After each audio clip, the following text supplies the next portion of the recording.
Hello and welcome to Sim.bc, where right now is 17:10, so just 10 past 5 in the, I was gonna say afternoon, but it's actually the night now. I think it's bridging the gap in between the afternoon and the night. I would argue that it's night. Yet again, a matter of perspective, mates. A matter of, well, what you say? Yeah, a mindset.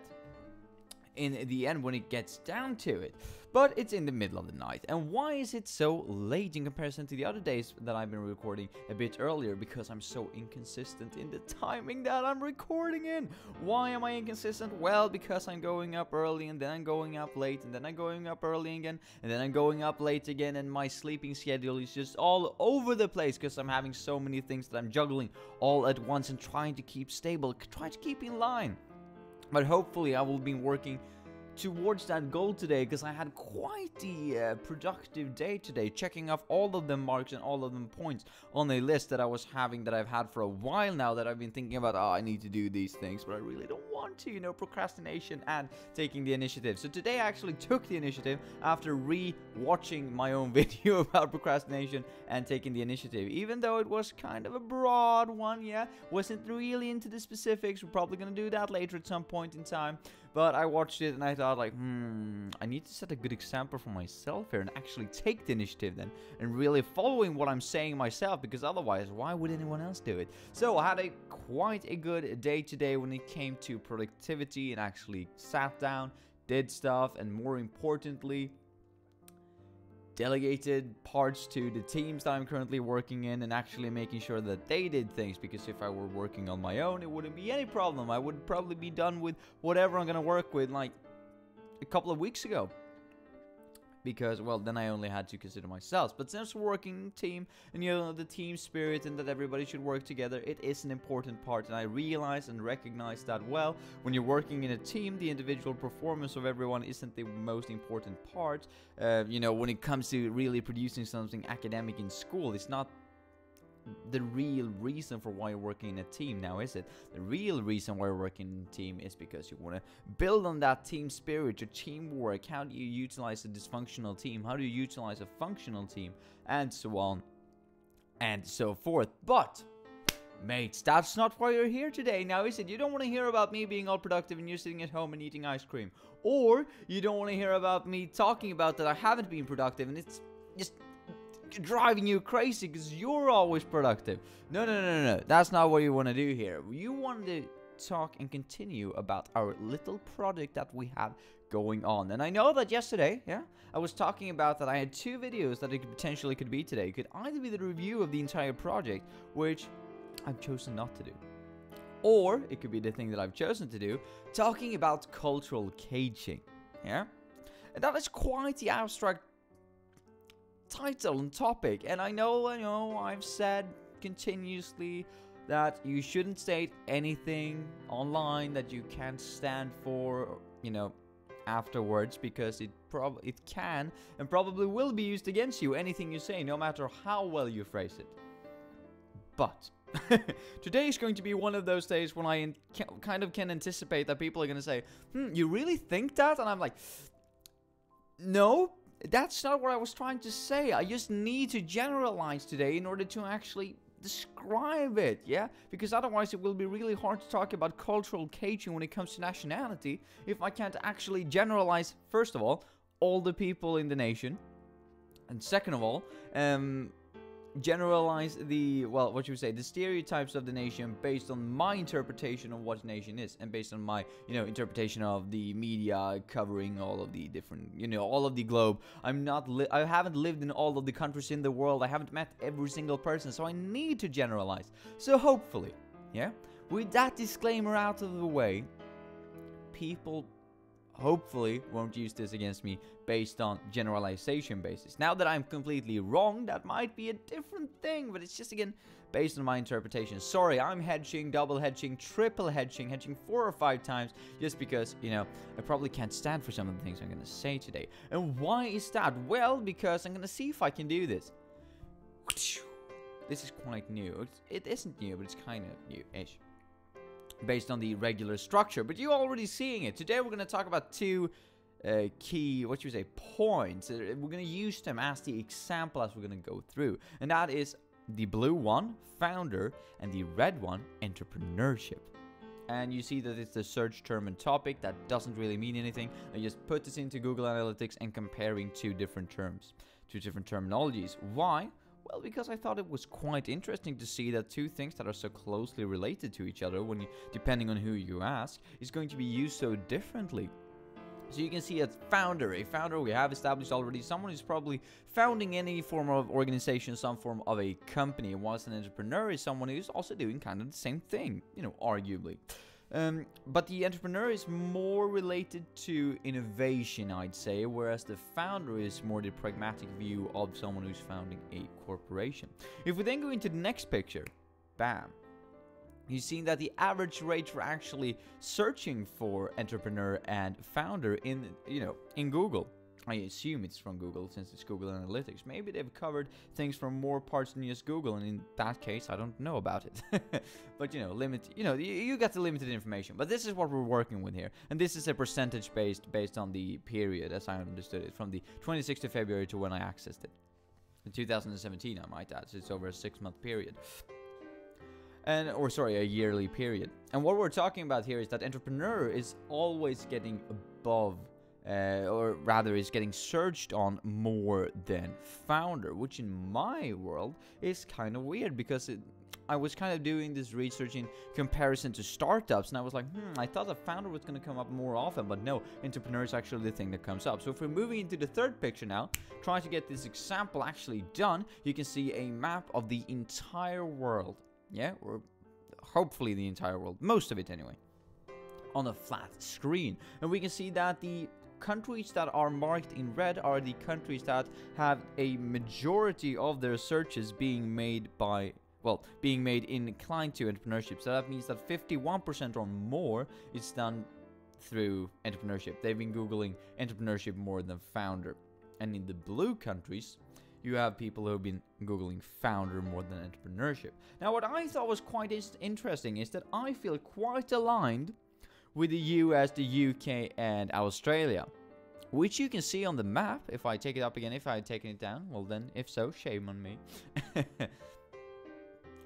Have the same kind of search terms, or have used the same kind of searches when it comes to startups, actually being searching for the founder itself and not actually entrepreneurship. Now, this might not mean anything, as after all, we're working with two variables here, and we can't actually determine anything based on that. But the idea that I'm feeling naturally before I did that, in line with the UK, the US, and Australia, perhaps not so much with India and Italy, that is also marked on the maps together with some other countries, but I thought it was quite interesting to see that those countries were in the same alignment with me.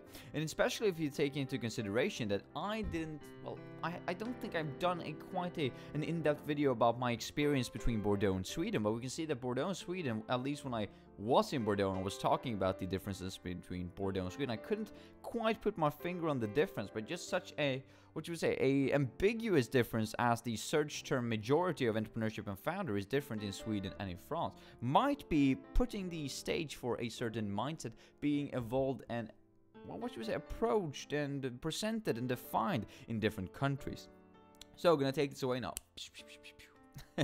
But the idea that I'm thinking about here is that such an easy and yet again ambiguous thing as a search term for when it comes to startups. Are we actually searching for founders, or are we searching for entrepreneurship? Such a small difference is actually helping implementing or making an impact on the greater picture of things, making an impact on how are we actually viewing culture, how are we actually viewing startups. If it is the case that the majority of the people in that country is actually looking at entrepreneurs when it comes to startups and not actually founders, maybe that says a great deal about the innovative process and how much they actually put down on the innovative process when it comes to making a startup. How much do they weigh in on innovation, whilst in other countries such as Sweden and the US, for instance, then based on this example right here, I'm sure that there are many different examples, but based on this one, well, we can argue that, well, founders seem to be more important than innovation itself, that we actually have a person to have the entire corporate culture around, and that's the most important part when it comes to startups. So just such an ambiguous thing as two different search terms can have a great deal of impact depending on which culture you're in and which country you're in. And this just leads into the cultural caging, because as a Swede, when I'm thinking about a startup, I'm thinking about a founder. However, and I didn't realize this until like a week ago when I actually did this, or I actually connected the dots, but 2 months ago I was talking to a guy in France, or sorry, it must be 3 or 4, in November anyway. Yeah, probably 4 months ago. I was talking to a friend of mine in France, and we were discussing startups and what is the most important and key things, and he said innovation. Now, I didn't quite understand, I understood it, that innovation is a great deal when it comes to startups, but I was more thinking along the lines of, well, isn't the founder more important, and isn't, the financial stability and the financial support more important when it comes to actually making a startup, whilst he was saying, no, innovation is key, mate, it's key, it should be on the front. And I actually didn't connect those two things until I was looking at these two search terminologies and realized that, wow, maybe the reason for why we had a different approach to this might not be because, well, we have any less of an education in comparison to each other. It's just that the corporate, not the corporate culture, but the national culture and the cultural caging, therefore, is different in the different countries. So based on which country you're growing up in, your opinions and your mindset and your train of thought is caged into, well, you're caged inside of your own country, of your own country's culture. You're based on limitations based on where you grew up. So basically, the people who you were talking to when you were little, the culture that you've been experiencing, interacting with, the different kinds of corporations, the different kinds of governments, the regimes, the different ways of how you're actually managing your corporations in the country, how you're managing your government, how you're managing being at home. Is the woman doing all the work and the man is sitting at home, or is it the other way around? How is it going? These are all sublimative messages that are probably going to affect you and cage your train of thought into a specific national culture. Kind of the same idea that Hofstede once was trying to evolve, that there are different kinds of generalizations when it comes to different countries because they're specified in different corporate dimensions. Yet again on a general level, and that has gotten lots of critique, and I realized that my own reasoning here is probably going to get a lot of critique as well. But what I'm trying to say here is that depending on where you're growing up, it might be the case that you're going to argue unnecessarily with other people from other places just because, not necessarily because either of you are wrong, just because you can't see that both of you are right based on the cultural caging that you're into. And this is yet again, I'm going to try and correlate it and connect it back to startups since we're still in that project. So when it comes to startups, if you, for instance, is starting your own company and you're thinking about, well, startup, a founder, yeah, in my opinion then, and in my case in Sweden, a founder is the most important part, the financial support for what I'm actually doing, the proof that there is a target segment for what I'm actually going to produce. However, when you go abroad and look for investors abroad, maybe because you didn't look for or didn't find any reasonable investors in your own country, let's say I'm going from Sweden to France then, I might say that, hey, I have all of these financial support for my idea, I am a startup, what do you think about it? And they're like, what's your innovative approach here? How much of an entrepreneur would you rate yourself at? Now, I'm not saying that that is the response that you would get, but based on the cultural example that we took up in these two search terms, that could be an interesting point of view that's saying that if you go abroad looking for investment, you might be hit by a wall, so to say, quote unquote a wall, not based on that you're wrong in what you're doing or that your idea is any less of a success than any other in France, but just that when you got to France you were asking the wrong kinds of questions because you thought you were prioritizing the best part, but according to them the best parts to prioritize wasn't the same as yours. And how can you come up with what the different parts is that are important to prioritize? Well, that's based on the culture and the country that you're growing up with and growing up inside. Why? Well, because of this cultural caging yet again. What you think is important might not be what other people deem to be important. So that was the cultural caging concept, that based on where you're growing up, you might have caged your train of thought in a certain way. That doesn't make you any less right, it doesn't make you any less wrong either though, but just keep that in mind if you meet what you would probably argue to be unnecessary resistance when it could be overcome, and when you think that, I am actually right here, why are we arguing to begin with? It's quite an interesting subject and quite an interesting topic and term. that I came across quite recently. So please leave a comment about what you think about not corporate, yet again, I'm trying to say corporate culture, but what I'm trying to say is national cultural caging. What do you think about the concept? And of course, this is a thing that can happen between two corporations as well. You're starting at one corporation that is doing things in one way, and you're moving over to a new one after 10 years, and you realize that it's different. You yet again inside this the cultural caging yet again when moving to a new corporation. I think it's really interesting, especially once studying business ethics as of right now in school, to connect these things and these points of view. And is it the situational factors? Is it the personal factors? Is it the individual factors? Is it the national factors? What are the factors that actually implement this cultural caging to begin with, and what's affecting it? Why not? Sorry, I've been rambling on for way too long now. Have a nice one, mates, and tomorrow, I promise you, I'm gonna hit you up with that review of the project. Have a nice one, mates. See ya.